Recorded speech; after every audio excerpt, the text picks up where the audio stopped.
Okay, put your paper in a diamond position, and the number 3 should be at the top.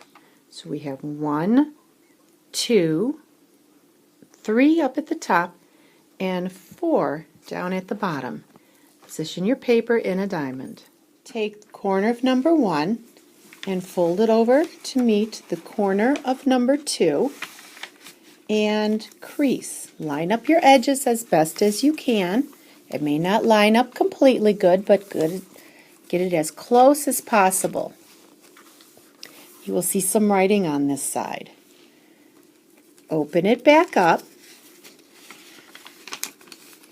and then you take number 3, which is right at the top, and fold it down to number 4. You are dividing this diamond in half, 4 different ways.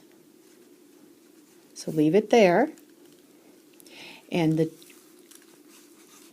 the point of the triangle should be facing your stomach. So you should see number 5 right here. It should be on the table facing your stomach. Take the top part, the widest part of the triangle, and fold it down to line number 5. I'm picking it up to show you the lines, but you should never pick your origami up when working with it, or you'll get confused with following the directions. So line it up on number 5 and press. So now you have something that looks like this. There will be a dark bar up at the top of it. This is line 6. You're going to take the left side and you're going to fold it right as close as you can on that line. Now you can't see it if you fold it over, but if you fold it slowly, you can see that it is folding on there. Fold it all the way to the right. The next step is line number 7. Do the same thing.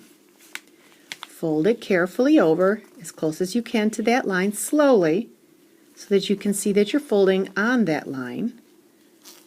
And now the wings are crossed, and you see that there are a couple more lines here.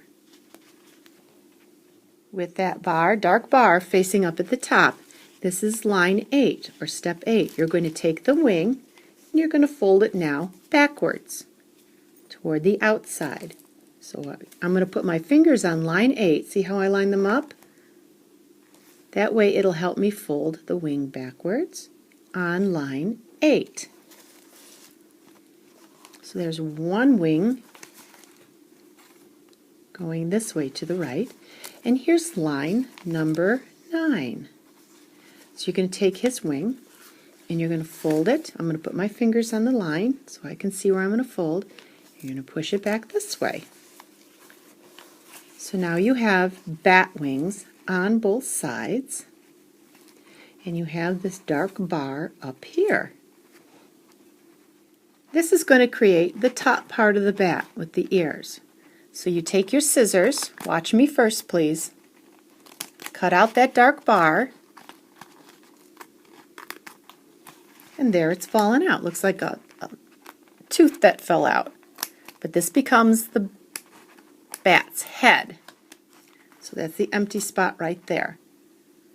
These are his ears. To get the bat to fly, you're going to need to make a small cut on the top part of his body.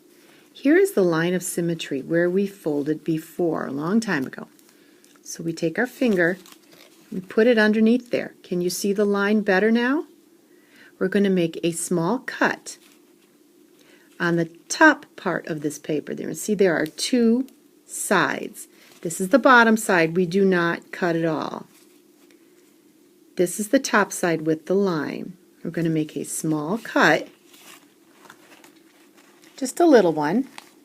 Stick our scissors in between. Take a little cut on that line of symmetry, the middle part of the bat, and then on the bottom of his body. A little bit. See, I'm not cutting the whole thing, just the top part. And a little slit there, and this is his tail. Now we're going to hang him on those slits and make him fly. A piece of thread or string, here I have black thread so that you can see it. We're going to put it through the body and bring it out through the head between the ears,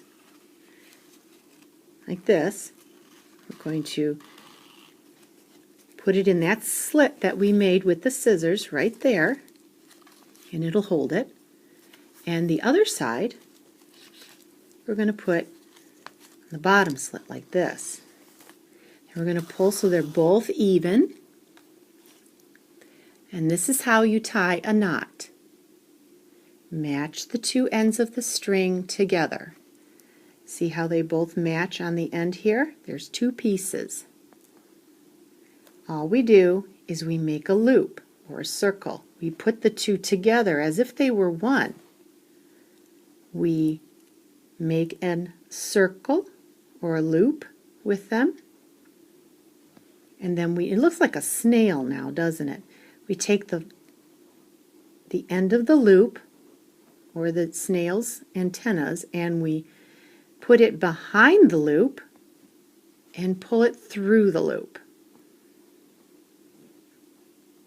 And then the knot slips, and there we are. That is a knot. To get your bat to fly, all you need is to hold it up and bounce it back and forth, and once you find the rhythm, you can see that he will fly. He looks a little confused right now, going in circles, and he's also white, so we need to color him with crayons so he can become a color, like black or brown or any color you want your bat to be. Here are the colors that I've chosen for my bat. Grays and blacks and browns, because we know that bats have fur. But you can choose any kind you want. I'm going to go ahead and start putting fur lines on. All over my bat, color every place. And I'm going to mix my colors too. Leave some space for some gray. And space for some brown. And I'm going to have a nice furry bat when I'm done. You can color it any color you want though. Remember to color the front and the back. Spread your bat's wings out a little bit to color him completely, but don't worry, he'll go right back when you're done. Finished with one side, turn him over, do the underside, because you can see him in all different directions when he's flying. Here's the underside of my bat. Now you can see he's gotten pretty flattened with the crayon, but remember how he goes together. The string is on the top, like so. Remember that there's a little body in there. Oh, look, it's an opening. Where do you think you should write your name so your bat doesn't get lost? Here's where I'm going to write mine. No one will ever know. So the string is on the top. Fold him along the fold lines again. And he should be ready to fly. Look at, isn't he a cutie? Oh, he needs some eyes. Maybe that's why he's so confused. He doesn't have any eyes. Let's give him some pretty eyes. I think I'll give my bat some pretty red eyes. You can decide on the color you want with what's available. Now that will take some time to dry. Don't touch its eyes. When it dries, it'll be beautiful glitter red. You can still play with him though, because you see it doesn't go anywhere. Go take your bat for a walk. Practice flying him. He flutters just like a bat, really fast. He's a nice guy.